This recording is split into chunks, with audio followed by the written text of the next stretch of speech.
Vous pensez connaître votre propre fille jusqu'au jour où elle ouvre la porte de sa nouvelle maison, vous regarde avec un sourire glacial et vous annonce qu'elle doit partir en voyage dès le lendemain. 12 heures de vol dans le dos. 65 ans. Et la seule chose qu'elle avait à m'offrir, c'était une liste d'horaires pour les enfants et la clé de la chambre d'amis. Pas d'embrassade. Pas de « comme je suis contente de te voir, maman ». Juste des instructions. Comme si j'étais la domestique qu'elle avait engagée par téléphone 3 semaines plus tôt, quand elle m'avait tellement supplié de venir passer Noël en famille. Je m'appelle Madeleine Roux. Je suis née et j'ai vieilli à Saint-Auban-des-Pras, dans le sud de la France, là où tout le monde se salue encore dans la rue et où les portes des maisons restent déverrouillées. J'ai élevé ma fille seule après que son père nous a abandonnés. J'ai travaillé dans 2 emplois pendant des années pour payer ses études, ses cours de piano, les beaux vêtements qu'elle exigeait. Je ne me suis jamais plainte. Je pensais construire quelque chose de solide. Je pensais qu'elle s'en souviendrait. Que quand je vieillirais, cet amour me reviendrait d'une manière ou d'une autre. Tout a commencé par cet appel téléphonique à la mi-novembre. Élodie n'appelait jamais sans raison précise. Quand le téléphone a sonné ce mardi pluvieux, j'étais en train de retirer le linge du fil avant que l'orage n'éclate. Sa voix était étrange, trop douce, trop affectueuse. Elle m'a dit que les enfants me réclamaient, que Lucien, l'aîné, me demandait tous les jours, que la petite Amélie voulait apprendre à faire ma tarte tatin. Elle m'a dit que ce Noël serait spécial, que je méritais d'être avec ma famille, qu'elle paierait mon billet d'avion. Elle a tellement insisté qu'elle en a même pleuré au téléphone. Comment aurais-je pu refuser? Comment une mère refuse-t-elle la demande de sa propre fille quand celle-ci dit avoir besoin d'elle? J'ai embarqué dans l'avion à Nice avec le cœur serré d'anticipation et d'espoir. J'avais emporté avec moi les cadeaux que j'avais achetés avec l'argent de ma retraite. Un pantin en bois artisanal pour Lucien, une poupée de chiffon faite main pour Amélie, une boîte de calissons d'Aix pour Élodie, ces confiseries qu'elle adorait quand elle était petite. J'ai passé les 12 heures de vol à imaginer le moment où ils ouvriraient la porte. Les embrassades, les sourires, les enfants sautant dans mes bras. J'imaginais l'odeur du dîner de Noël en préparation, les conversations autour de la table, les rires qui résonneraient dans toute la maison. La réalité a été un coup de poing dans l'estomac. Le taxi m'a déposé devant une immense maison à l'Orgue, une ville que je n'avais jamais visitée auparavant. 3 étages. Jardin impeccable. Portail automatique. Élodie avait déménagé là-bas 2 ans plus tôt et ne m'avait jamais invité avant. Pas même pour découvrir les lieux. Pas même pour voir comment les enfants grandissaient. J'ai sonné à la porte en tenant ma vieille valise, sentant chacune des 12 heures de vol peser sur mon dos, mes genoux, mes épaules. Quand la porte s'est ouverte, ma fille était différente. Vêtements coûteux, ongles impeccables. Cheveux dans une coupe moderne qui devait coûter plus cher que ma facture d'électricité. Elle m'a regardé de haut en bas, comme si elle évaluait si je conviendrais pour le travail qu'elle avait prévu. Pas d'embrassade, pas de sourire sincère, juste un « Ah, tu es arrivé !» accompagné d'un geste impatient pour que j'entre vite parce qu'il faisait froid dehors. J'ai laissé ma valise dans l'entrée. Les enfants étaient au salon en train de regarder la télévision, mais ils n'ont pas couru me saluer. Lucien m'a regardé avec curiosité, comme quelqu'un qui essaie de se rappeler le visage d'une personne vue il y a longtemps. Amélie n'a même pas levé les yeux de l'écran. Mathieu, le gendre, était au téléphone en train de gesticuler nerveusement, discutant de quelque chose concernant des virements bancaires. Lui non plus ne m'a pas salué. Élodie est allée droit au but. Elle n'a même pas attendu que je m'assoie. Elle m'a dit qu'une opportunité incroyable venait de se présenter. Un forfait voyage pour Courchevel, 6 jours dans les montagnes, tout compris. Mais il devait repartir dès le lendemain. « Et les enfants ?» ai-je demandé. La réponse est venue rapide et froide. Je m'en occuperai. Ce n'était pas une demande. C'était un ordre déguisé en faveur. Comme si j'étais venue de si loin exactement pour cela. Comme si 12 heures d'avion n'étaient que le juste prix à payer pour le privilège d'être utile. Je suis restée silencieuse.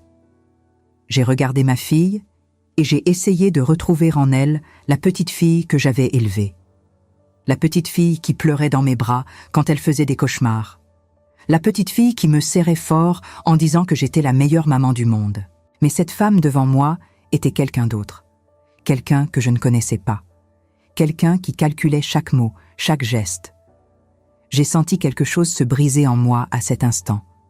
Ce n'était pas de la colère, c'était une tristesse profonde, la certitude que j'étais devenue invisible pour elle, juste un outil, quelque chose d'utile quand c'était pratique. Elle m'a ensuite montré la chambre d'amis où je dormirais. Une pièce petite, froide, avec un lit étroit et une lampe qui tremblotait.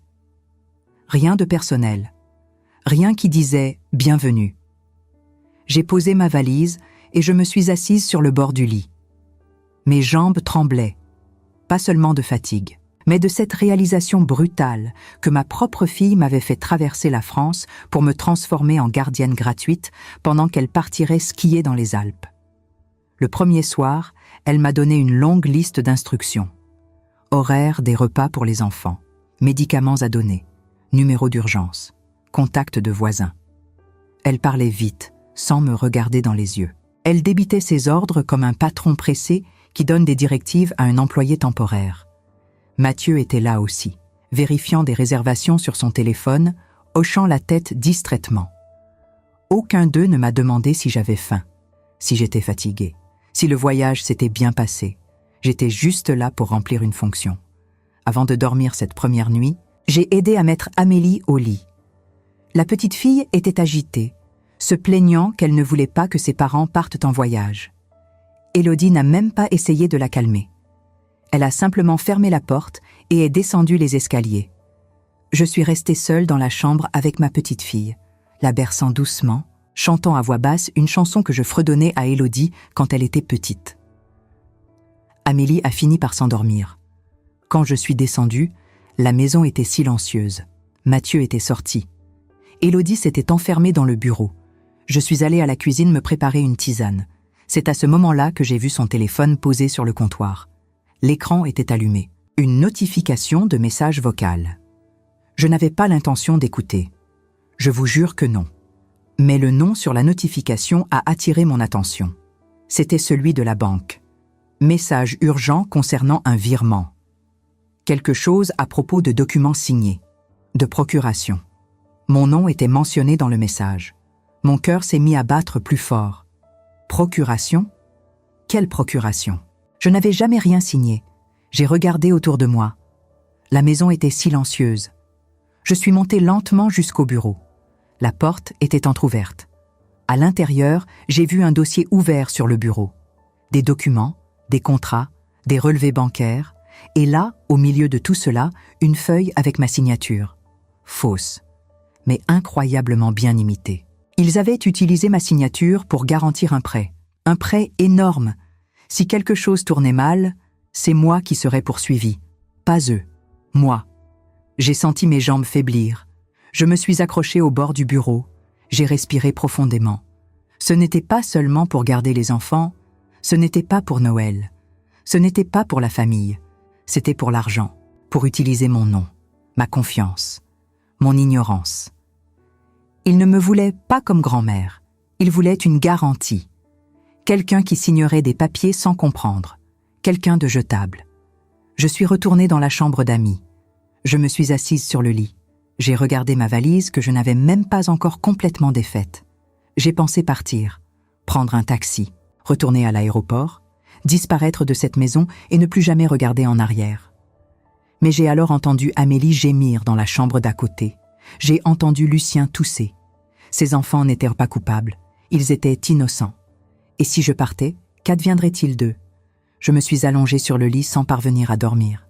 J'ai passé toute la nuit à réfléchir, à calculer, à me remémorer chaque détail de la conversation avec Élodie, chaque regard de Mathieu, chaque papier que j'avais vu dans ce bureau. Et puis, je me suis souvenue de quelque chose que j'avais appris il y a de nombreuses années quand mon mari avait essayé de me piéger avec une fausse dette juste avant de nous abandonner. J'avais appris qu'il existe des clauses de protection, des déclencheurs automatiques, des moyens de tout bloquer si quelque chose semble suspect. Et si ce contrat contenait l'une de ces clauses ? Et si je pouvais l'activer ? Le matin, je suis descendue pour le petit déjeuner. Ils étaient tous excités, valise prête, enfants recevant des instructions sur le comportement à adopter. Mathieu vérifiait les billets. Élodie m'a donné une liste énorme de choses à faire avec Lucien et Amélie. Horaires, repas, médicaments, contacts d'urgence. Elle parlait vite, sans me regarder dans les yeux, débitant simplement ses ordres. Quand elle a eu fini, j'ai souri. Un sourire calme, tranquille. Et j'ai dit juste une phrase. « Avant que vous ne partiez, je dois informer quelque chose à la banque et au notaire de l'orgue. » Le silence a été immédiat. Mathieu s'est figé. Élodie s'est arrêtée net. Son visage a perdu toute couleur. Elle a essayé de rire, mais sa voix est sortie tremblante. De quoi est-ce que je parlais? Pourquoi aurais-je besoin de parler à la banque? J'ai continué à sourire. J'ai dit que c'était juste une procédure de routine, quelque chose concernant mes documents. Rien de grave. Mais j'avais besoin de le faire avant qu'ils ne partent. Mathieu a lâché les valises. Élodie a demandé à me parler en privé. Nous sommes entrés dans le bureau. Elle a essayé de garder son calme, mais je voyais la panique dans ses yeux. Elle m'a demandé ce que j'allais exactement dire à la banque. J'ai répondu que j'allais simplement confirmer quelques signatures, vérifier que tout était en ordre. Après tout, j'étais une dame de 65 ans. J'avais besoin d'être certaine que personne n'utilisait mon nom sans autorisation. Elle a pâli. Mathieu est entré dans le bureau. Ils ont commencé à discuter à voix basse. Des mots coupés, des regards nerveux. Ils ont essayé de me convaincre que ce n'était pas nécessaire, qu'ils pourraient tout régler à leur retour. Mais j'ai insisté. J'ai dit que j'avais déjà pris rendez-vous, que le notaire m'attendait, que ce n'était qu'une formalité, rien d'inquiétant, sauf s'il y avait quelque chose qui n'allait pas. Les valises ont été abandonnées, les billets annulés. Le voyage de rêve s'est transformé en cauchemar en quelques minutes. Mathieu a passé un coup de fil urgent. Il a essayé d'inverser quelque chose. Mais c'était déjà trop tard. Cette simple phrase avait activé exactement ce que j'avais imaginé. Une clause de sécurité qui gelait toute transaction financière sans ma présence physique. Toute tentative d'utiliser la procuration maintenant déclencherait un audit automatique. Et s'ils annulaient, la banque enquêterait pour savoir pourquoi. J'ai passé les jours suivants à m'occuper de Lucien et Amélie. Avec affection, avec patience. J'ai appris à Amélie à faire la tarte tatin. J'ai joué au puzzle avec Lucien. J'ai raconté des histoires avant le coucher. Les enfants ont commencé à m'appeler mamie avec une affection sincère. Ils ont commencé à sourire en me voyant, à me chercher quand ils étaient tristes. Ils ne savaient rien. Ils ne savaient pas que leurs parents avaient essayé de me manipuler. Ils ne savaient pas que ce Noël avait été un piège. Élodie et Mathieu sont restés coincés dans cette maison avec moi, incapables de partir en voyage, incapables de toucher à l'argent, incapables de faire quoi que ce soit d'autre qu'attendre, et regarder pendant que je m'occupais de leurs enfants avec le même dévouement que j'avais toujours eu. Mais maintenant, avec une différence. Ils savaient que je savais, et ils savaient qu'ils avaient sous-estimé la mauvaise femme. Parce que l'amour d'une mère n'est pas une permission de trahison. Et une grand-mère fatiguée peut être bien plus dangereuse que quiconque ne l'imagine. Le matin du 4e jour, je me suis réveillée avant l'aube.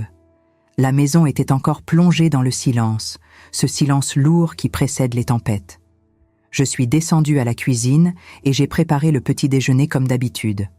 Tartines beurrées avec soin, confiture d'abricots maison que j'avais apportée de Saint-Auban dans ma valise, chocolat chaud pour les enfants que j'ai fait chauffer doucement en remuant pour éviter qu'ils n'attachent.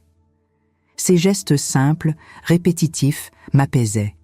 Ils me rappelaient qui j'étais vraiment. Pas une victime, pas une femme manipulée, juste une grand-mère qui savait encore prendre soin de ceux qu'elle aimait. Lucien est descendu en premier, encore vêtu de son pyjama à rayures, les cheveux complètement ébouriffés, frottant ses yeux ensommeillés avec ses petits poings. Il s'est assis à côté de moi sans prononcer un mot et a appuyé sa tête contre mon bras. Un geste si simple, si innocent, mais qui m'a brisé le cœur en 1000 morceaux.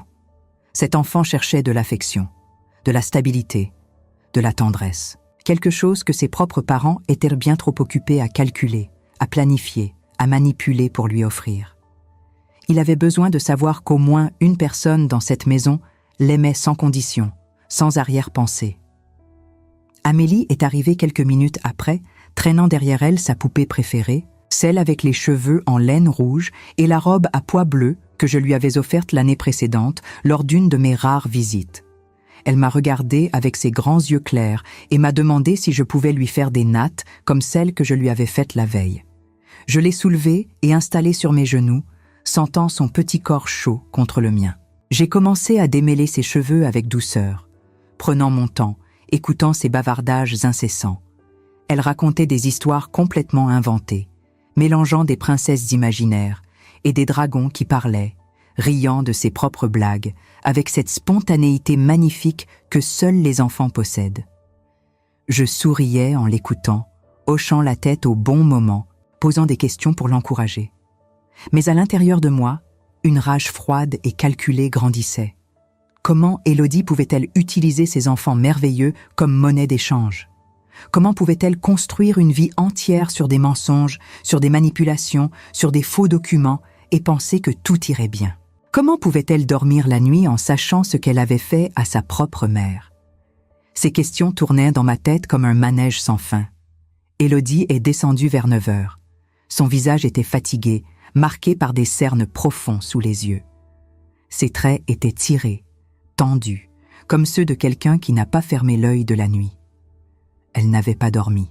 Je le voyais clairement dans ses yeux rougis, dans sa démarche lourde. Mathieu non plus, probablement. Ils avaient passé toute la nuit enfermés dans leur chambre à chercher une solution désespérée, à essayer de comprendre comment une vieille femme du sud de la France, une simple retraitée qu'ils considéraient comme ignorante et manipulable, avait pu faire s'effondrer leur château de cartes avec une seule phrase bien placée. Elle s'est servi une tasse de café sans me regarder, évitant soigneusement mon regard. Elle a pris son téléphone portable sur le comptoir, a commencé à taper nerveusement un message, ses doigts tremblant légèrement sur l'écran tactile. Puis elle s'est arrêtée brusquement, a posé le téléphone avec un geste brusque. M'a fixé avec une intensité troublante, comme si elle essayait de lire mes pensées, de comprendre ce que je savais exactement. « Maman, il faut qu'on parle. Maintenant. » J'ai continué à tresser les cheveux d'Amélie sans lever les yeux vers elle, gardant mes gestes calmes et mesurés. J'ai répondu d'une voix douce, presque détachée, que nous pouvions parler après le petit déjeuner, que les enfants avaient moins besoin de manger d'abord, que c'était important de respecter les routines, surtout pour eux. Elle a serré la mâchoire si fort que j'ai vu un muscle tressauter sur le côté de son visage. Elle a insisté, sa voix montant d'un cran. Mathieu est apparu dans l'encadrement de la porte, à ce moment précis, comme s'il attendait son signal. Il avait l'air d'un homme complètement acculé, d'un homme qui venait tout juste de réaliser que son plan parfait, son stratagème bien huilé, avait un défaut fatal. Moi. Lucien a immédiatement senti la tension électrique qui emplissait la pièce. Il a arrêté de manger sa tartine et m'a regardé avec inquiétude, ses grands yeux cherchant une explication, un réconfort. J'ai posé ma main sur sa petite épaule et j'ai souri. Je lui ai dit avec toute la tendresse dont j'étais capable que tout allait bien, que mamie et maman devaient juste discuter de choses ennuyeuses d'adultes, de choses qui ne les concernaient pas. Rien d'important pour de si merveilleux enfants. Il a hoché la tête lentement, rassuré par mon ton calme et apaisant. Amélie, elle, a continué à babiller joyeusement, complètement inconsciente du drame qui se jouait autour d'elle, perdue dans son monde imaginaire. J'ai terminé ses nattes avec soin, faisant un joli nœud avec le ruban rose qu'elle avait choisi. Je les ai embrassés tous les deux tendrement sur le front. Je leur ai dit d'aller jouer dans leur chambre pendant quelques minutes, que mamie les rejoindrait bientôt. Quand ils sont sortis de la cuisine en courant, leurs petits pas résonnant dans l'escalier, le silence est tombé comme une chape de plomb étouffante. Élodie s'est assise lentement en face de moi, ses mains tremblant légèrement autour de sa tasse de café. Mathieu est resté debout derrière elle, les bras croisés sur sa poitrine, dans une posture défensive, essayant probablement de se donner une contenance. Elle a commencé doucement, choisissant ses mots avec soin. Elle a dit qu'il y avait eu un terrible malentendu, que la procuration avait été préparée uniquement pour me protéger, pour faciliter les choses si jamais il m'arrivait quelque chose de grave, que c'était une simple précaution, une mesure de sécurité, rien de plus. Elle mentait. Évidemment qu'elle mentait, et elle le savait parfaitement. Et je le savais tout aussi bien. Mais elle continuait, s'enfonçant de plus en plus profondément dans ses mensonges. Elle essayait désespérément de me convaincre, de m'amadouer, de me rassurer, de me ramener dans le rôle confortable qu'elle m'avait assigné. La vieille naïve qui signe des papiers sans les lire, sans comprendre les implications. Je l'ai laissé parler. J'ai écouté patiemment chaque mot qui sortait de sa bouche, chaque excuse pathétique, chaque tentative maladroite de manipulation. Je l'ai laissé se débattre dans ses propres contradictions. Puis, quand elle a enfin terminé son discours préparé, je me suis levé très lentement de ma chaise. J'ai marché jusqu'à la grande fenêtre qui donnait sur le jardin. J'ai regardé longuement le jardin parfaitement entretenu. Les haies taillées avec une précision militaire. La pelouse d'un vert impeccable, tondue au millimètre près. Les rosiers alignés. Tout était si propre, si méticuleusement organisé, si parfaitement faux, exactement comme leur vie. Élodie, j'ai travaillé toute ma vie pour te donner ce que je n'avais pas moi-même. J'ai fait des sacrifices que tu ne peux même pas commencer à imaginer. J'ai travaillé jusqu'à l'épuisement, j'ai renoncé à mes rêves, j'ai mis ma propre vie entre parenthèses. Et pourquoi ? Pour que tu aies une meilleure vie que la mienne. Pour que tu puisses étudier, réussir, t'épanouir. J'ai cru sincèrement que tu grandirais en comprenant la valeur fondamentale de l'honnêteté, de l'intégrité, du respect. Mais aujourd'hui, en te regardant, je me rends compte que je t'ai peut-être trop protégée, trop gâtée. Je t'ai épargné toutes les difficultés, tous les obstacles. Je t'ai appris à prendre sans jamais rien rendre en retour. Elle a essayé de m'interrompre, ouvrant la bouche pour protester. J'ai levé ma main fermement, un geste simple mais autoritaire. Elle s'est tue immédiatement, surprise par ma détermination. Mathieu a bougé nerveusement, mal à l'aise, ne sachant plus où se mettre. J'ai continué d'une voix ferme.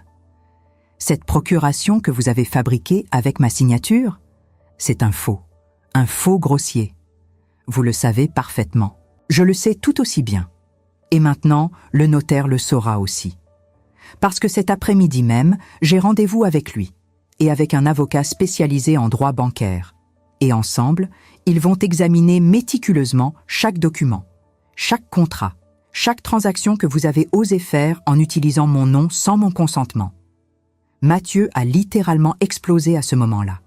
Il a crié que je n'avais absolument aucun droit de faire ça, que je ne comprenais rien à leur situation financière complexe, que c'était pour notre bien à tous, pour l'avenir de la famille, que j'allais tout gâcher par mon entêtement.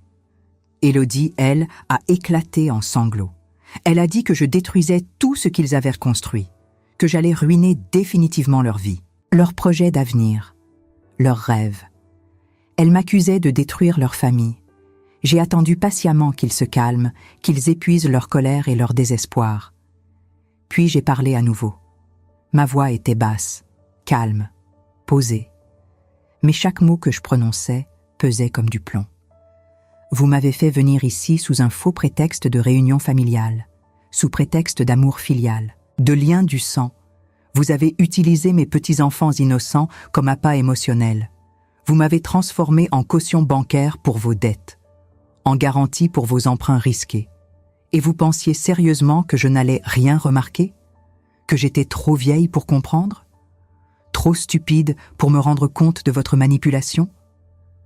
Élodie sanglotait maintenant sans retenue, le visage enfoui dans ses mains. Mais ses larmes ne m'atteignaient plus du tout. J'avais pleuré toutes les larmes que j'avais en réserve pour elle pendant ces 3 longues nuits blanches passées à me retourner dans mon lit. Maintenant, il ne restait en moi qu'une clarté absolue. Une clarté froide, implacable, qui voyait les choses exactement telles qu'elles étaient. Le rendez-vous chez le notaire en fin d'après-midi a confirmé précisément ce que je savais déjà. La procuration était effectivement un faux. Un faux remarquablement bien fait, certes, mais un faux quand même. Le prêt considérable avait été contracté en utilisant frauduleusement ma signature. Le notaire m'a expliqué en détail que si Mathieu ne remboursait pas selon les échéances prévues, c'est moi qui serais légalement poursuivi par la banque. Moi qui perdrais ma petite maison à Saint-Auban, cette maison où j'avais élevé ma fille, où j'avais vécu toute ma vie. Moi qui finirais mes dernières années complètement ruiné, sans toit, sans rien. L'avocat qui l'accompagnait a été extrêmement direct avec moi. Il m'a dit clairement que c'était une fraude caractérisée, qu'il y avait des preuves matérielles irréfutables, que je pouvais porter plainte au pénal immédiatement et que j'avais toutes les chances de gagner. Je suis rentré à la maison en fin d'après-midi, le cœur lourd, mais l'esprit clair. Lucien et Amélie jouaient dans le jardin, insouciants et heureux. Ils ont couru vers moi en riant aux éclats dès qu'ils m'ont aperçu. Ils se sont accrochés à mes jambes avec affection. Ils m'ont demandé si je pouvais leur raconter une histoire avant le dîner, comme je le faisais chaque soir. J'ai dit oui sans hésiter. Bien sûr que oui. Toujours oui pour eux. Parce que, ces enfants merveilleux, ils n'avaient absolument rien fait de mal. Eux, ils méritaient tout l'amour sincère que je pouvais leur donner. Élodie m'attendait dans le salon, assise rigidement sur le canapé. Son visage était complètement gonflé par les pleurs. Ses yeux étaient rouges et bouffis.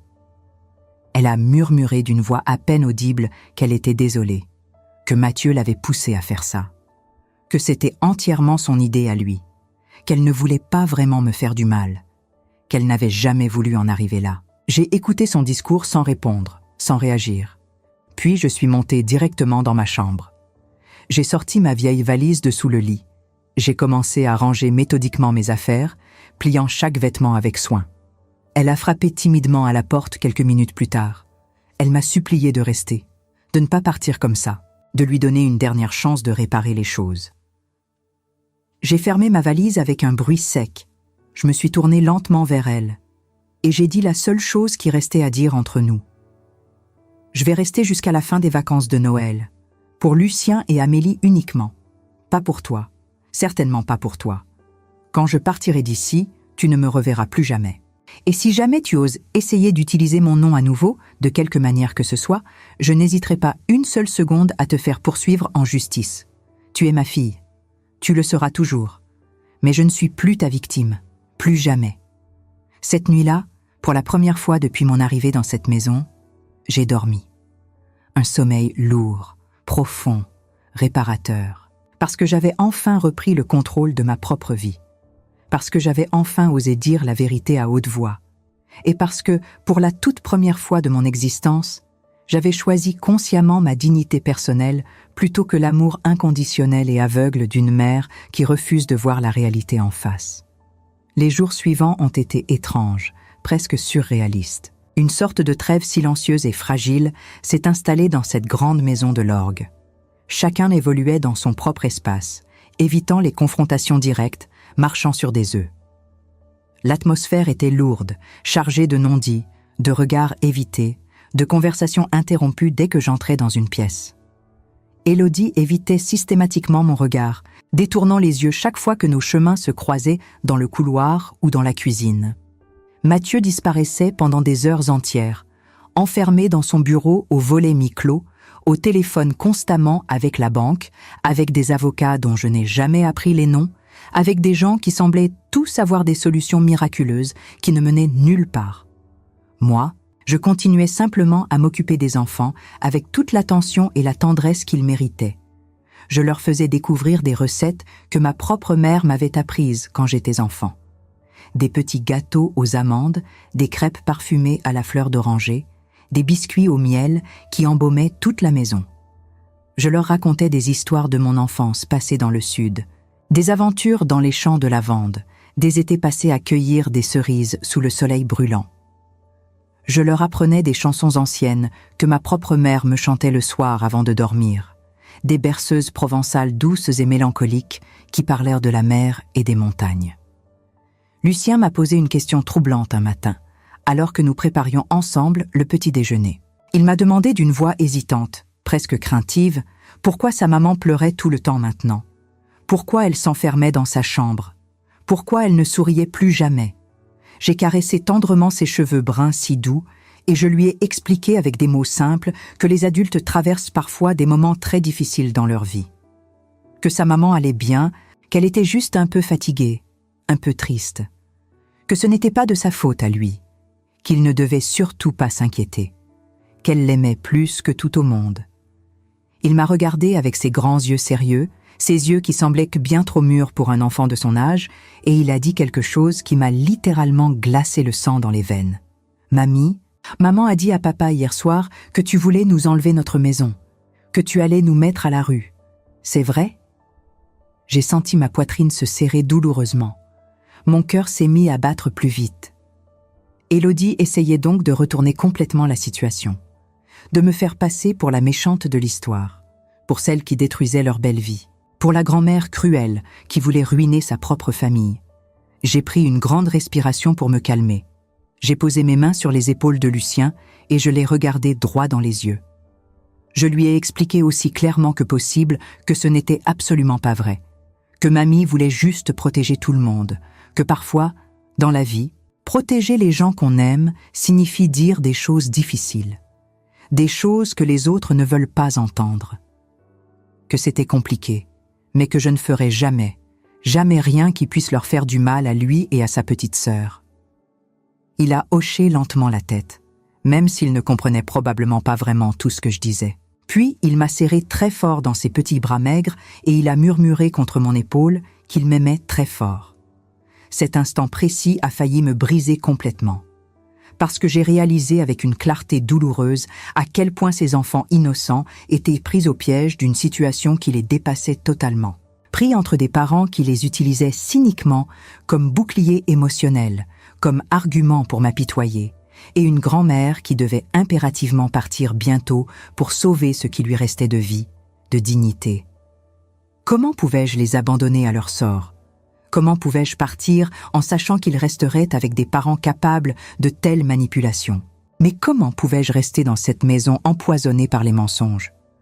Le soir même, après avoir patiemment couché les enfants, après leur avoir raconté une dernière histoire, chanté une dernière berceuse, je suis descendue au salon.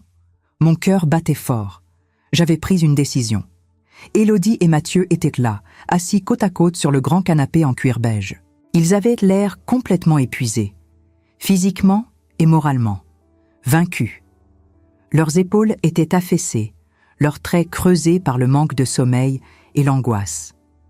Mathieu a parlé en premier, sa voix inhabituellement basse et fatiguée. Il a dit qu'ils avaient enfin trouvé une solution acceptable, qu'ils allaient officiellement annuler la procuration frauduleuse, rembourser intégralement le prêt avec l'aide financière de la famille de Mathieu, qui avait accepté de leur prêter l'argent nécessaire, que mon nom serait définitivement retiré de tous les documents bancaires et légaux. Il a ajouté, presque dans un murmure à peine audible, la tête baissée, qu'ils étaient sincèrement désolés de ce qui s'était passé. Élodie a lentement levé ses yeux rougis vers moi. Pour la première fois depuis plusieurs jours interminables, elle m'a vraiment regardée. Pas un regard furtif, évitant, mais un vrai regard. Et j'ai vu dans ses yeux quelque chose que je n'avais jamais vu auparavant chez ma propre fille. De la honte. Une honte profonde, brûlante, dévastatrice. Une honte qui la rongeait de l'intérieur. Elle a ouvert la bouche comme pour parler, cherchant désespérément ses mots, mais aucun son n'est sorti. Sa gorge semblait complètement nouée. Alors elle a simplement baissé la tête à nouveau. Et elle a pleuré, sans bruit cette fois, sans les sanglots dramatiques des jours précédents. Juste des larmes silencieuses qui coulaient lentement sur ses joues pâles, suivant le même chemin encore et encore, sans jamais s'arrêter. Je me suis assise lentement en face d'eux dans le fauteuil. J'ai attendu patiemment qu'elle reprenne un minimum de contrôle sur ses émotions, qu'elle sèche ses larmes, qu'elle soit capable de m'écouter vraiment. Puis j'ai parlé, doucement mais fermement, avec toute la clarté que je pouvais rassembler. « Élodie, quand tu étais petite, tu devais avoir 7 ou 8 ans. Tu as eu une institutrice à l'école primaire qui te répétait constamment que tu n'étais pas assez bonne en mathématiques, que tu n'y arriverais jamais, que ce n'était pas fait pour toi. Tu rentrais à la maison en pleurant tous les soirs, le cartable lourd sur ton dos. Tu voulais complètement abandonner. Arrêter d'essayer. Mais tu te souviens de ce que je t'ai dit à l'époque. » Elle a relevé légèrement la tête, écoutant malgré ses larmes. « Je t'ai dit que les gens allaient toujours essayer de te faire douter de toi-même, de tes capacités, de ta valeur, que c'était inévitable dans la vie, mais que la seule chose qui comptait vraiment, la seule chose qui importait au fond, c'était de ne jamais te trahir toi-même, de ne jamais devenir quelqu'un que tu ne reconnaîtrais pas dans le miroir le matin, quelqu'un dont tu aurais honte. J'ai marqué une pause, laissant mes mots pénétrer. Tu te souviens de ça? De cette conversation dans la cuisine, un soir de pluie? Elle a hoché lentement la tête, les lèvres tremblantes. Alors maintenant, je veux que tu fasses quelque chose pour moi.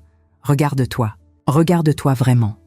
Regarde objectivement ce que tu es devenu au fil des années. Regarde ce que tu as osé faire à ta propre mère, à la femme qui t'a élevé seule, qui a tout sacrifié pour toi. Est-ce que c'est vraiment la personne que tu voulais être quand tu étais cette petite fille qui pleurait dans mes bras? Est-ce que c'est l'exemple que tu veux donner à tes propres enfants? Est-ce que tu veux qu'ils apprennent qu'on peut mentir, manipuler, trahir ceux qu'on aime pour de l'argent? Le silence qui a suivi mes paroles était absolument écrasant, pesant. Mathieu a baissé les yeux, incapable de soutenir mon regard. Ses mains tremblaient légèrement. Élodie a complètement caché son visage dans ses mains, ses épaules secouées par des sanglots silencieux. Et moi, assise là dans ce salon trop grand, trop luxueux, j'ai senti quelque chose se relâcher profondément en moi. Une tension énorme que je portais depuis des années sans vraiment m'en rendre compte. Peut-être même depuis toujours. La tension constante de vouloir être aimé inconditionnellement, de vouloir être nécessaire à tout prix, de vouloir croire désespérément que j'avais bien fait les choses en tant que mère, que tous mes sacrifices avaient eu un sens. Mais la vérité brutale, celle que je devais maintenant accepter, c'est que j'avais échoué dans certains aspects essentiels de son éducation. Pas parce que je n'avais pas assez donné, au contraire, mais parce que j'avais beaucoup trop donné sans jamais poser de limites. Parce que j'avais systématiquement protégé Élodie de toutes les conséquences de ses actes. Parce que je lui avais inconsciemment appris qu'elle pouvait tout prendre sans jamais rien rendre en retour. Que l'amour maternel était un puissant fond qu'elle pouvait exploiter à l'infini. Et maintenant, elle payait le prix terrible de cette éducation mal calibrée. Nous le payons tous, chacun à notre manière. Le lendemain matin, vers 11h, j'ai reçu un appel du notaire de l'orgue. Sa voix était professionnelle mais chaleureuse. Il me confirmait officiellement que tous les documents frauduleux avaient été définitivement annulés, que mon nom avait été complètement retiré de tous les dossiers bancaires, que je n'avais désormais plus aucune responsabilité légale, financière ou morale dans cette affaire compliquée, que j'étais libre, totalement libre. J'ai remercié poliment, j'ai raccroché calmement, et je me suis assise à la grande table de la cuisine en bois massif, regardant pensivement par la fenêtre le jardin parfaitement entretenu où Lucien et Amélie jouaient ensemble, insouciants et heureux, construisant un château de sable imaginaire avec des seaux en plastique coloré. Élodie est entrée dans la cuisine quelques minutes plus tard, marchant lentement, prudemment. Elle tenait une enveloppe blanche dans ses mains tremblantes. Elle me l'a tendue sans prononcer un seul mot, incapable de croiser mon regard. À l'intérieur, soigneusement plié, il y avait un billet d'avion. Un aller simple pour Nice. Classe économique. Prévu pour le lendemain matin à 9h. Elle a dit d'une voix complètement cassée, brisée, qu'elle comprenait parfaitement si je voulais partir plus tôt que prévu. Que je n'avais absolument aucune obligation morale ou familiale de rester une minute de plus dans cette maison. Que je serais libre de partir quand je le souhaitais. J'ai regardé longuement ce billet d'avion entre mes doigts. J'ai pensé intensément à ma petite maison modeste à Saint-Auban-des-Pras, à mon jardin un peu sauvage avec ses rosiers qui grimpaient le long du mur, à mes voisins bienveillants qui me saluaient chaleureusement tous les matins quand j'allais chercher mon pain, à ma vie simple, paisible, prévisible, loin de tout ce chaos émotionnel et psychologique, loin de ces manipulations, loin de cette trahison. Puis j'ai pensé aux enfants innocents, à leurs rires cristallins qui résonnèrent dans le jardin, à leurs câlins spontanés et sincères, à la façon touchante dont Amélie me prenait délicatement la main pour me montrer fièrement ses dessins maladroits, à la façon dont Lucien se blottissait contre moi le soir pour écouter mes histoires, ses petits doigts agrippés à mon chandail. Je reste jusqu'à la fin des vacances de Noël, exactement comme c'était prévu initialement. Élodie a ouvert de grands yeux incrédules. Elle ne comprenait manifestement pas ma décision. Pourquoi resterais-je maintenant, après absolument tout ce qui s'était passé entre nous, après la trahison, après les mensonges, après la manipulation ?» J'ai souri, mais c'était un sourire infiniment triste, chargé de toute la déception accumulée. Parce que j'ai fait une promesse solennelle à tes enfants. Et contrairement à toi, Élodie, je tiens toujours mes promesses, même quand c'est difficile, même quand ça fait mal. Les mots ont fait leur effet dévastateur. Elle a littéralement vacillé comme si je venais de la gifler violemment. Son visage s'est décomposé. Puis, elle est sortie précipitamment de la cuisine sans ajouter un seul mot, ses pas résonnant dans le couloir. Et je suis restée là, complètement seule dans cette grande cuisine trop moderne, tenant ce billet d'avion inutile dans mes mains ridées, me demandant avec une tristesse infinie si un jour, dans un avenir lointain peut-être, nous pourrions réparer ne serait-ce qu'une petite partie de ce qui avait été si profondément brisé entre nous. Les jours ont continué à s'écouler lentement. J'ai maintenu ma routine avec les enfants. Nous avons fait des promenades dans le village de l'Orgue. J'ai montré à Lucien comment identifier les différents oiseaux dans le jardin. J'ai appris à Amélie à faire des origamis simples avec du papier coloré. Nous avons ri ensemble. Nous avons chanté. Nous avons créé des souvenirs précieux qui, je l'espérais secrètement, resteraient gravés dans leur mémoire longtemps après mon départ. Mathieu a essayé de me parler une fois. C'était un après-midi, alors que les enfants faisaient la sieste. Il m'a trouvée dans le jardin, assise sur le banc en fer forgé, regardant les nuages passer. Il s'est assis maladroitement à côté de moi, gardant une distance respectueuse. Il a commencé à parler de son enfance difficile, de la pression financière constante qu'il ressentait, de ses peurs de ne pas être à la hauteur. J'ai écouté poliment. Puis je lui ai dit simplement que rien, absolument rien de tout cela ne justifiait ce qu'il m'avait fait. Que la vie est difficile pour tout le monde. Mais que cela ne donne pas le droit de trahir ceux qui nous font confiance. Il n'a rien répondu. Il est simplement reparti, les épaules encore plus voûtées qu'avant. Le dernier jour est arrivé beaucoup plus vite que je ne l'aurais jamais cru possible. Le temps avait filé d'une manière étrange, à la fois interminable dans ces moments de tension et terriblement rapide dans ces instants de bonheur partagés avec les enfants. Lucien et Amélie ont absolument voulu m'aider à faire ma valise ce matin-là. Ils entraient et sortaient de ma chambre en courant, apportant mes affaires dans tous les sens, riant de leur propre maladresse, me demandant avec insistance si je pouvais cacher secrètement une de leurs peluches préférées dans ma valise pour qu'elles viennent avec moi à Saint-Auban. Pour qu'une partie d'eux reste avec mamie, disaient-ils avec leur voix enfantine, pleine d'espoir. J'ai joué le jeu avec tout mon cœur. J'ai ri sincèrement avec eux, feignant de chercher la meilleure cachette pour le petit lapin en peluche d'Amélie. J'ai fait semblant de protester quand Lucien a voulu me donner son robot préféré. Mais à l'intérieur de moi, mon cœur se déchirait lentement, douloureusement, comme du papier qu'on arrache millimètre par millimètre. Chaque sourire que je leur offrais me coûtait un effort surhumain pour retenir les larmes qui menaçaient constamment de déborder. Amélie s'est arrêtée soudainement au milieu de la chambre, tenant sa poupée aux cheveux roux contre sa poitrine. Elle m'a regardée avec ses grands yeux clairs innocents et m'a posé la question que je redoutais tant depuis le début. « Mamie, quand est-ce que tu vas revenir nous voir ?» J'ai hésité longuement, cherchant désespérément les mots justes. Élodie était debout dans l'encadrement de la porte, immobile comme une statue, nous observant en silence. Nos regards se sont croisés pendant une fraction de seconde qui m'a semblé durer une éternité. Elle savait exactement ce que j'allais répondre. Elle savait parfaitement que je ne reviendrais pas de sitôt, probablement jamais. Peut-être que dans des années, si les choses changeaient radicalement, si elles changeaient vraiment, mais certainement pas dans un avenir proche. Mais comment dire une telle vérité cruelle à des enfants si jeunes, si attachés, si aimants? Alors j'ai souri de mon mieux et j'ai répondu avec toute la douceur dont j'étais capable que nous verrions bien comment les choses évolueraient. Que mamie habitait très loin maintenant. Que c'était un long voyage fatigant, mais qu'elle penserait à eux absolument tous les jours sans exception. Qu'elle les porterait dans son cœur partout où elle irait. Que même si on ne se voyait pas, l'amour restait toujours présent, traversant les distances.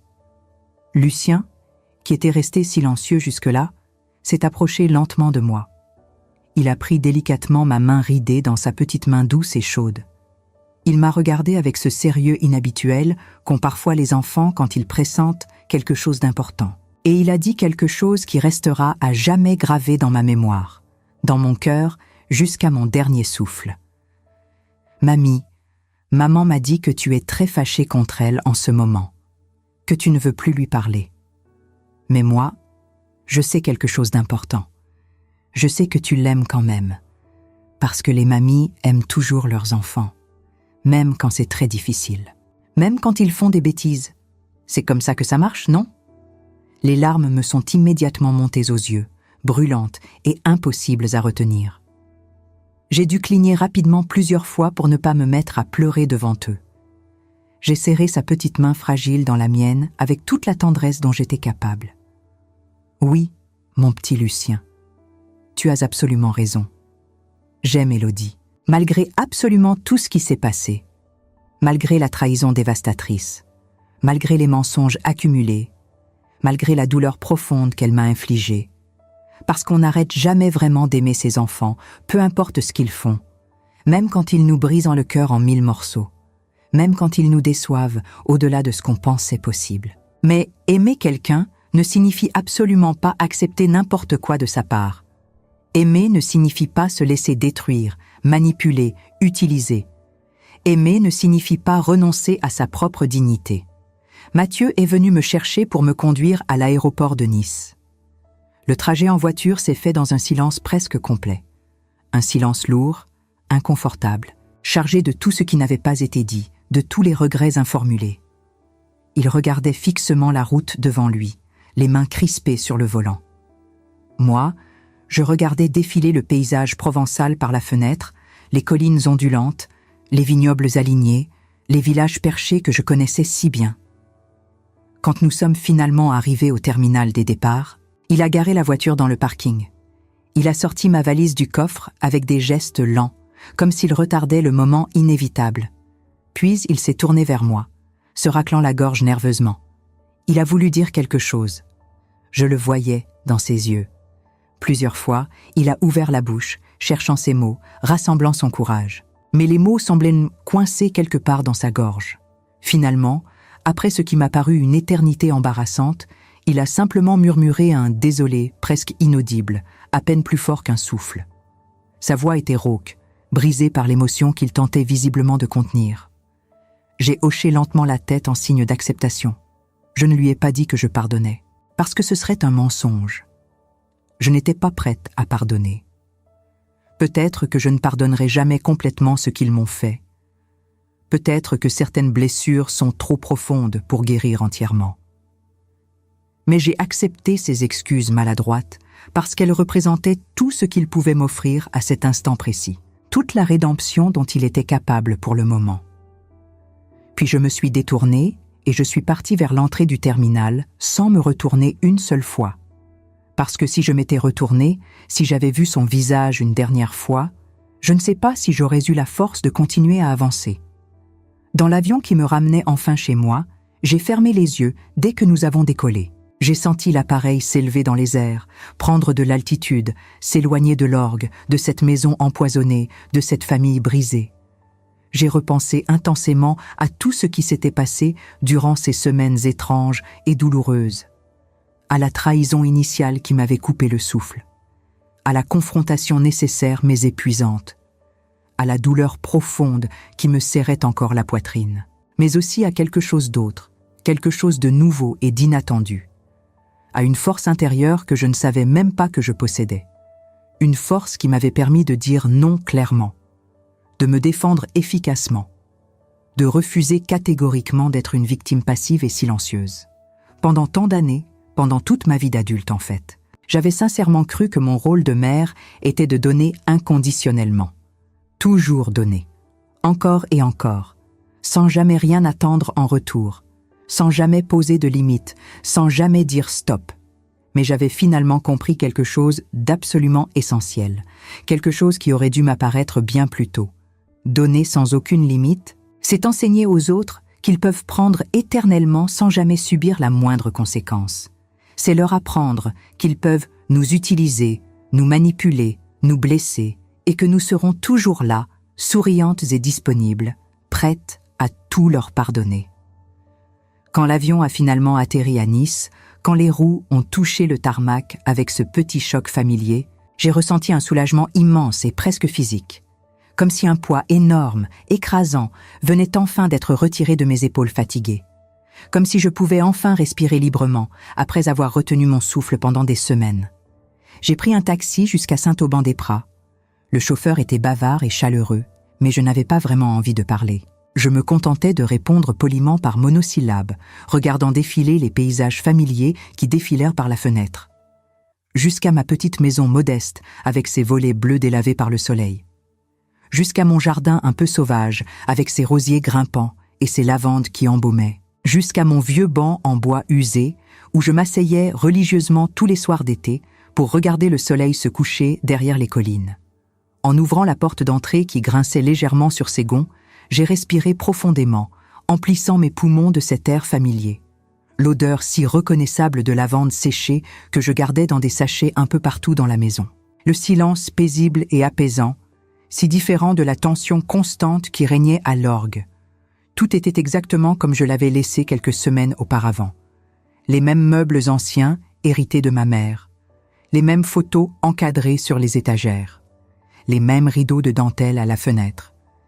Mais moi, en revanche, j'avais profondément changé. J'étais partie en tant que mère désespérée de plaire à sa fille, prête à tout accepter pour maintenir un semblant de lien familial. Je revenais en tant que femme qui avait courageusement repris sa dignité, qui avait redressé la tête, qui avait refusé d'être une victime. Les semaines qui ont suivi mon retour ont été étonnamment calmes et paisibles. J'ai repris ma routine quotidienne avec un certain soulagement. Le marché le mercredi matin, le jardinage l'après-midi, les conversations avec mes voisins qui s'inquiétaient de ma santé après ce long voyage. Élodie a appelé une fois, environ 2 semaines après mon départ. C'était un dimanche soir pluvieux. Sa voix au téléphone était différente, plus douce, plus humble. Elle m'a dit que les enfants me réclamaient constamment, qu'ils dessinaient des cartes colorées pour moi qu'ils gardaient précieusement dans leur chambre, qu'ils me demandaient tous les jours quand mamie reviendrait. Elle m'a dit aussi, et sa voix tremblait en parlant, qu'elle avait commencé une thérapie avec une psychologue. Que Mathieu et elle essayaient sincèrement de reconstruire leur vie sur des bases plus saines, plus honnêtes, de comprendre ce qui les avait amenés à faire quelque chose d'aussi terrible. Elle ne m'a pas demandé pardon directement, pas explicitement, mais j'ai clairement entendu dans sa voix tremblante quelque chose qui ressemblait fortement à du regret authentique, à de la honte véritable, à une prise de conscience tardive mais réelle. Je lui ai répondu calmement que j'étais sincèrement contente pour elle, que je lui souhaitais vraiment de réussir dans cette démarche difficile, que c'était courageux de sa part d'accepter d'aller voir quelqu'un, mais que moi, de mon côté, j'avais absolument besoin de temps. Beaucoup de temps. Peut-être des mois, peut-être des années, peut-être pour toujours. Je ne savais pas encore. Elle a compris sans protester. Elle n'a pas insisté lourdement comme elle l'aurait fait autrefois. Elle a simplement accepté ma décision avec une maturité nouvelle. Avant de raccrocher, elle a murmuré quelque chose que je n'ai pas parfaitement entendu à cause de la mauvaise connexion. Quelque chose qui ressemblait étrangement à « merci ». Merci pourquoi exactement? Pour avoir dit la vérité? Pour avoir posé des limites? Pour lui avoir montré qu'on ne peut pas tout faire impunément? Aujourd'hui, plusieurs mois après ces événements douloureux, je m'occupe paisiblement de mon petit jardin. Je taille mes rosiers avec patience. Je plante de nouvelles herbes aromatiques. Je prends régulièrement des nouvelles de mes voisins âgés. Je vis une vie simple, modeste, mais qui m'appartient entièrement. Une vie dont je suis la seule maîtresse. Parfois, quand je suis assise sur mon banc le soir, je regarde les photos récentes de Lucien et Amélie qu'Élodie continue de m'envoyer par message. Je souris tendrement en voyant leurs visages qui grandissent, qui changent, leur sourire qui ressemble tellement à celui d'Élodie quand elle était petite. Mais je ne réponds pas toujours immédiatement. Parfois, je laisse passer plusieurs jours avant de répondre. Parce que j'ai appris quelque chose de fondamental durant cette épreuve. L'amour ne se mesure absolument pas à la disponibilité immédiate et inconditionnelle. Que poser des limites claires et fermes n'est pas de l'égoïsme cruel. Et que parfois, paradoxalement, S'éloigner temporairement de quelqu'un qu'on aime profondément, c'est la seule façon de survivre émotionnellement, de préserver ce qui reste de soi-même. Mon histoire n'a pas de fin heureuse au sens traditionnel et romantique du terme. Pas de grande réconciliation en larmes comme dans les films. Pas de déclaration d'amour éternelle. Pas de pardon magique qui efface instantanément toute la douleur. Juste une vieille femme qui a courageusement choisi de ne plus être invisible aux yeux de sa propre fille. Qui a catégoriquement refusé d'être une victime silencieuse et résignée. Et qui, malgré la douleur lancinante, malgré la trahison dévastatrice, malgré la déception profonde, a finalement trouvé quelque chose d'infiniment précieux au fond de cette épreuve. Le respect absolu d'elle-même, la dignité retrouvée, la fierté d'avoir dit non. Si vous m'écoutez aujourd'hui, si mon histoire résonne en vous d'une manière ou d'une autre, si vous vous reconnaissez dans ce parcours douloureux, sachez ceci avec certitude. Vous n'êtes absolument pas obligé de tout accepter aveuglément au nom sacré de l'amour familial. Vous avez le droit fondamental de dire non clairement. Le droit légitime de poser des limites saines. Le droit essentiel de protéger farouchement votre dignité personnelle. Même si cela signifie douloureusement vous éloigner temporairement ou définitivement de ceux que vous aimez le plus au monde. Parce qu'au bout du compte, quand tout sera dit et fait, la seule personne avec qui vous vivrez absolument chaque jour jusqu'à votre tout dernier souffle, c'est vous-même. Et cette personne-là, cette femme que vous voyez dans le miroir chaque matin, elle mérite d'être respectée profondément. Toujours, sans exception, sans compromis. Est-ce qu'il vous est déjà arrivé de regarder dans le miroir et de vous demander si vous n'avez pas donné trop de vous-même à ceux qui ne le méritaient peut-être pas ? Je viens de partager avec vous l'une des épreuves les plus difficiles de ma vie. Ce n'était pas facile de revivre ces moments en les racontant. Chaque mot m'a coûté. Chaque souvenir m'a serré. Mais je l'ai fait parce que je sais, au plus profond de mon cœur, que je ne suis pas la seule à avoir vécu quelque chose de semblable.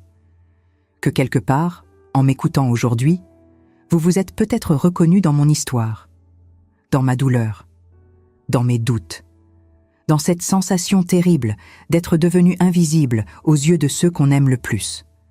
Maintenant, j'aimerais beaucoup vous entendre, pas seulement en tant qu'auditrice, mais en tant que femme qui a sa propre histoire à raconter. Dites-moi sincèrement dans les commentaires, est-ce que vous auriez pris la même décision que moi ? Est-ce que vous auriez eu le courage de poser des limites, même si cela signifiait perdre temporairement le lien avec votre propre enfant ? Ou auriez-vous choisi de rester silencieuse, de tout accepter, simplement pour préserver la paix familiale ? Il n'y a pas de mauvaise réponse. Chacune de nous a son propre chemin. Mais vos mots comptent. Votre expérience compte. Votre vérité mérite d'être entendue. Peut-être avez-vous, vous aussi, été manipulé par quelqu'un en qui vous aviez confiance. Peut-être avez-vous dû choisir entre votre dignité et l'amour familial.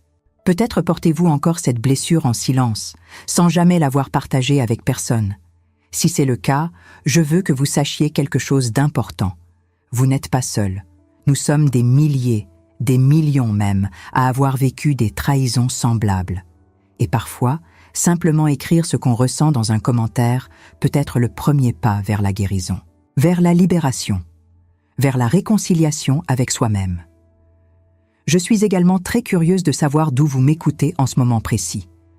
Êtes-vous en France, en Algérie, au Maroc, en Belgique, ou peut-être dans un autre coin du monde francophone ? Dites-moi votre ville, votre pays. Parce que ces histoires, aussi personnelles soient-elles, traversent les frontières et nous rappellent que la condition humaine, avec ses joies et ses peines, est universelle. Que nous partageons toutes les mêmes peurs, les mêmes espoirs, les mêmes luttes intérieures. Si cette histoire a touché quelque chose en vous, si elle a réveillé des souvenirs enfouis, ou vous a fait réfléchir différemment sur vos propres relations familiales, alors je vous invite sincèrement à vous abonner à cette chaîne. Parce qu'ici, nous partageons des récits authentiques. Des histoires de femmes qui ont traversé des tempêtes et qui ont choisi de ne pas se laisser couler. Des récits qui parlent de résilience, de dignité retrouvée, de courage discret mais puissant. Chaque vidéo que nous publions est une main tendue, une voix qui dit « Tu n'es pas seul dans ce que tu vis ». En vous abonnant, Vous rejoignez une communauté de femmes fortes, de survivantes, de guerrières silencieuses qui savent que la vie n'est pas toujours facile, mais qu'elle vaut toujours la peine d'être vécue avec honneur. Vous recevrez régulièrement de nouvelles histoires qui, je l'espère, continueront à vous accompagner, à vous inspirer, à vous rappeler votre propre valeur quand le monde essaye de vous faire croire le contraire. Laissez un commentaire, même court, même simple. Dites-moi juste ce que vous avez ressenti. Si vous avez pleuré, si vous avez eu envie de me serrer dans vos bras, si vous m'avez trouvée courageuse ou au contraire trop sévère avec ma fille. Tout m'intéresse, parce que vos mots nourrissent ma propre réflexion. Ils me rappellent pourquoi je partage ces moments si intimes de ma vie, pourquoi j'expose mes blessures devant des milliers de personnes que je ne connais pas personnellement, mais avec qui je partage quelque chose de profondément humain. Et si jamais vous connaissez quelqu'un dans votre entourage qui traverse une situation similaire, quelqu'un qui se sent utilisé, manipulé, invisible dans sa propre famille, partagez cette histoire avec elle. Peut-être qu'elle trouvera dans mes mots le courage qu'elle cherche depuis longtemps. Peut-être que mon histoire allumera une petite flamme d'espoir dans son cœur fatigué. Parce que c'est exactement pour cela que je raconte. Pour que d'autres femmes, d'autres mères, d'autres grand-mères sachent qu'elles ont le droit de dire non. Qu'elles ont le droit d'exister pleinement, même quand cela dérange. Merci infiniment de m'avoir écouté jusqu'au bout. Merci d'avoir partagé ce moment avec moi. Maintenant, c'est à vous de parler. Les commentaires sont ouverts et j'ai hâte de vous lire, de découvrir vos histoires, vos réflexions, vos vérités. Parce qu'ensemble, nous sommes plus fortes. Ensemble, nous nous rappelons mutuellement que la dignité n'a pas de prix et qu'une vie vécue avec respect de soi vaut 1000 fois mieux qu'une vie vécue dans l'ombre, en silence, par peur de déranger ceux qui devraient justement nous célébrer.